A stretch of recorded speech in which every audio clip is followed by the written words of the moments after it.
उसके पास नहीं है तो मैं उसकी सहायता दे दूंगा, लेकिन इस शर्त के साथ कि वो कमाई खिलाई थी। जी जी हाँ खिलाया भी था। और हमें एक चम्मच नहीं मिली थी। अरे चावल की खीर, गुजई की रोटी मेरे घर में मेरी अम्मा। अब यूं देखो भैया रंजीत दादा तो अम्मा बने जा रहे का बात है। देखा तो भैया धनोखे चकतीत पर बढ़िया वीआईपी सिंहासन मंगवाइन है। यही सिंहासन पर बैठेंगे बढ़िया पलथी मार करके और नौजवानों को श्री अन्य भोजन बनाना सिखाएंगे कि बनाओ बनाओ बढ़िया बेचो, बना बेचो और बढ़िया स्टाल लगा बेचो का बात है। और उनके खातिर भैया पैसा भी उपलब्ध करवाएंगे, सामग्री भी उपलब्ध करवाएंगे और नौजवानों की पूरी सहायता करेंगे। इससे नौजवानों को रोजगार भी मिलेगा, श्री अन्य भोजन खाने को भी मिलेगा और भैया देखा तो चाइनीज फूड भी गायब हो जाएगा। तनिक सुनो, रंजीत बाबू 700 जी से हमने बातचीत की तो बता रहे थे कि हम तो भैया चाइनीज फूड गायब कर देंगे और घर घर श्री अन्य भोजन का प्रचार करेंगे, प्रसार करेंगे और खिलाएंगे पिलाएंगे। क्या बात है भैया, तनिक सुनो, ये तो अम्मा बने जा रहे हैं। बढ़िया देखा तो सिंहासन पर बैठ करके श्री अन्य भोजन बनाना सिखाएंगे। श्री अन्य का भी आपने कार्यक्रम किया, इसको आगे ले जाएंगे, यहीं पर इसको विराम कर देंगे, समाप्त कर देंगे। मैं अपने जनपद से मैं इसको राष्ट्रीय स्तर तक ले जाना चाहता हूँ, क्योंकि फास्ट फूड के समानांतर हमारा जो ये प्राचीनतम भोजन है ये कहीं पर खड़ा नहीं हो पा रहा है। तो कैसे खड़ा करेंगे इसको? मोदी जी ने अभी श्री अन्न का नाम दिया, ये पहले मोटा अनाज होता था, तो ये जो श्री अन्न है इस पर मोदी जी ने कहा है कि इससे रोजगार व्यवसाय भी बढ़ेगा। तो कैसे आप रोजगार कैसे देंगे? मैं बता रहा हूँ मैं कैसे। पहले आप इसके क्या का आइटम बन सकते हैं मैं पहले वो बता दूं, और रोजगार के लिए मैं प्रशिक्षण भी दूंगा युवाओं को और उनकी सहायता भी करूंगा। मैं आपको पहले इससे आइटम क्या बनते हैं पहले इससे लोग परिचित हो जाएं। कुल कितने आइटम होंगे वैसे?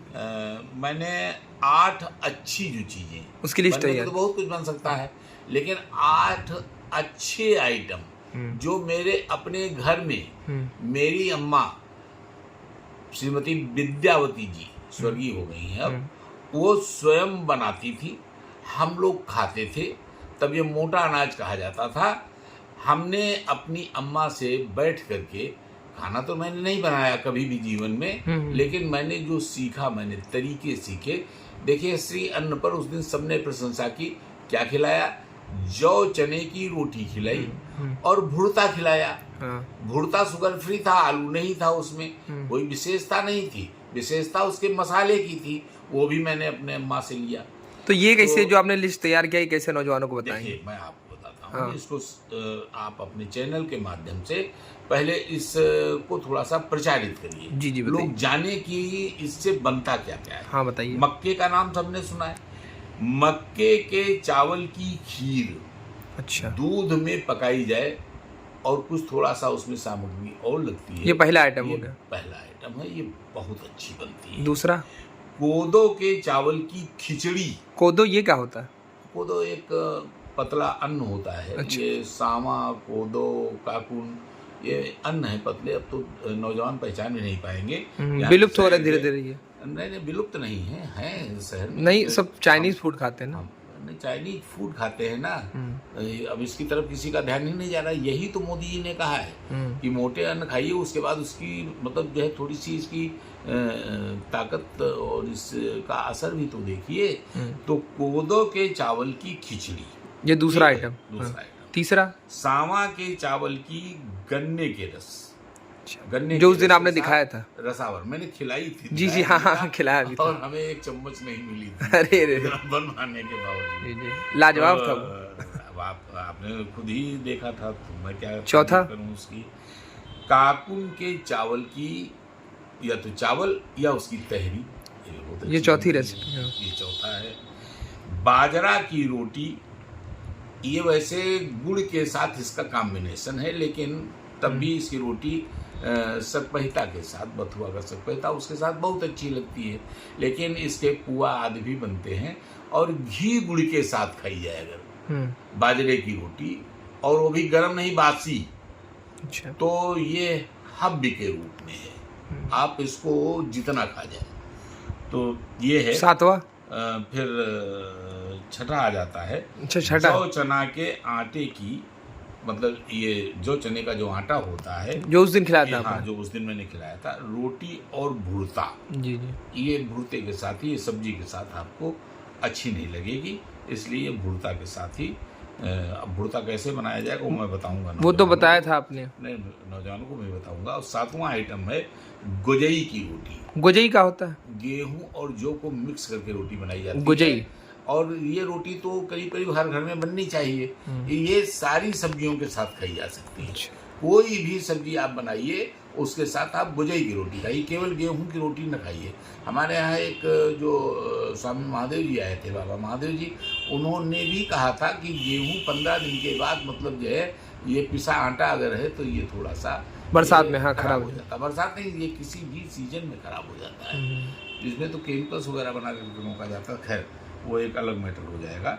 तो गुजई की रोटी तो जौ जरूर उसमें डाल देना चाहिए। ये मैं सब गृहिणियों को, महिलाओं को कह रहा हूँ कि ये तो अपने घर में आज ही शुरू कर दें।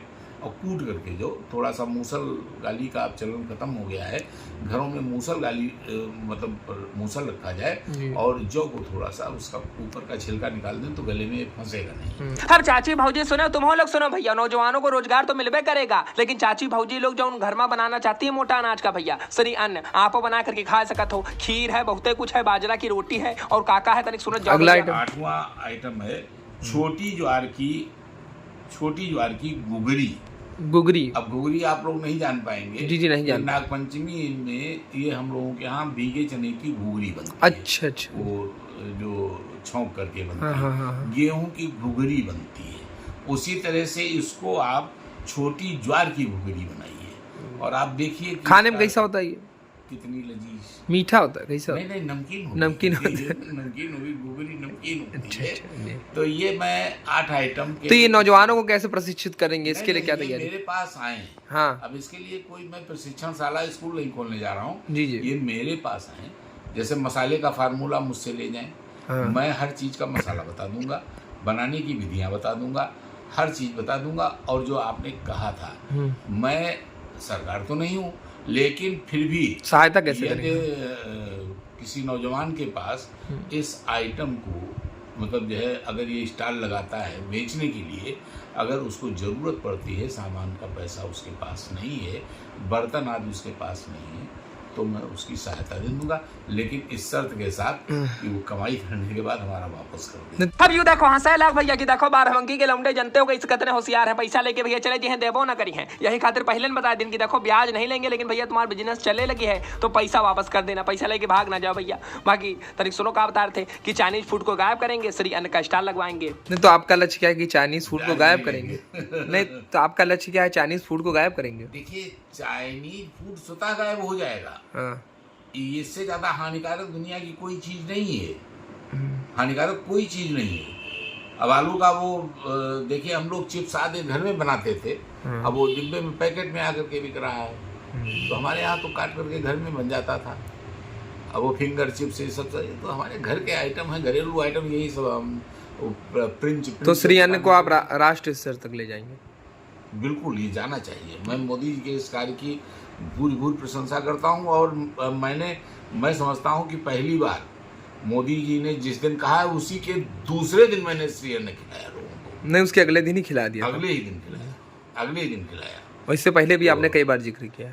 हाँ, मैं उनके इस कार्य का और मतलब बहुत ही मैं सराहना करता हूँ और पूरी कोशिश करूँगा कि मैं अपने शेष जीवन में इसको राष्ट्रीय स्तर तक पहुँचाऊँ। अभी बकायदा भैया श्री अन्न प्रोत्साहन समिति भी बनाएंगे, जिसमें भैया आशीष राठौर होंगे, विनय श्रीवास्तव होंगे, अनूप श्रीवास्तव होंगे, बबलू कनौजिया होंगे, आलोक श्रीवास्तव होंगे भैया, और कौन होंगे भैया, आरपीजी भी होंगे, बहुते लोग इसमें शामिल होंगे। बाकी भैया कुछ कहो, अगर श्री अन्न राष्ट्रीय स्तर तक पहुंच जाएगा तो हमका लगता है ना बर्गर दिखाई देगा, ना चाउमीन दिखाई देगा, ना स्प्रिंग रोल दिखाई देगा, ना मोमोज दिखाई देगा। बाकी भैया आपकी कार कमेंट कीजिएगा, वीडियो शेयर करना कदम जुलेगा, शम्मा साजी को सुनने के बाद में के और चैनल को सब्सक्राइब कर लो। और ये तो भैया मोदी जी के सपने को साकार करने की बात कर रहे हैं। बाकी आपकी कार कमेंट कीजिएगा।